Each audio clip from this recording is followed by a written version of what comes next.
धन recording studio Sitamarhi.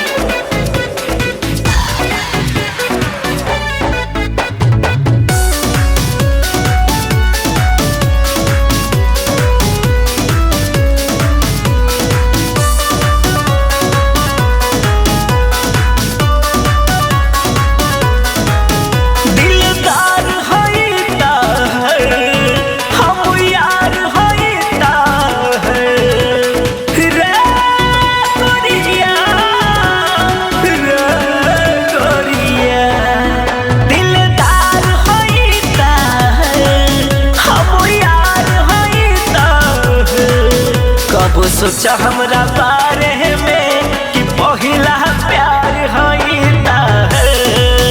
कब सोचा हमरा बारे में कि पहिला प्यार होइता है। हो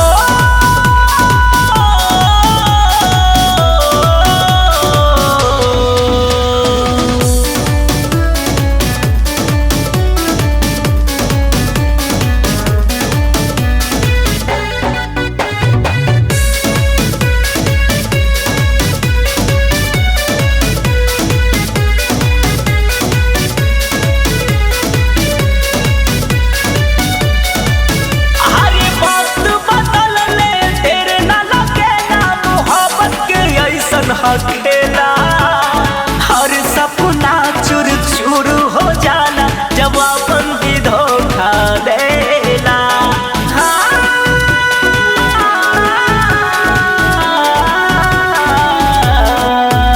अरे वक्त बदल ले देर न लगेला मोहब्बत के ऐसन खेला हर सपना चूर चूर हो जाला जब अपन ही धोखा देला। इजहार रहता है इंतजार रहता है। कब सोचा हमरा बारे में कि पहिला प्यार होइता है। कब सोचा हमरा बारे में कि पहिला प्यार होइता है।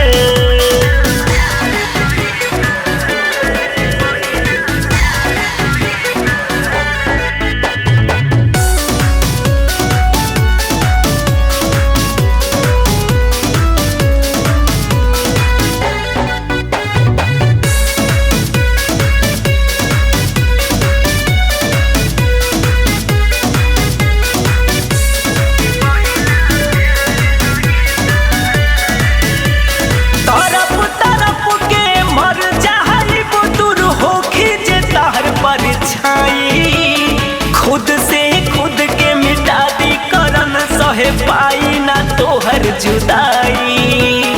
रे गोरिया, रे गोरिया, तरफ तरफ के मर जाई बुदुर होखी जे तहर परछाई।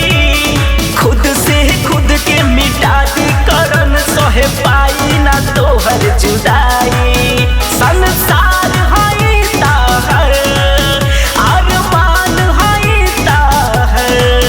कब सोचा हमरा बारे में कि पहिला प्यार होइता है। कब सोचा हमरा बारे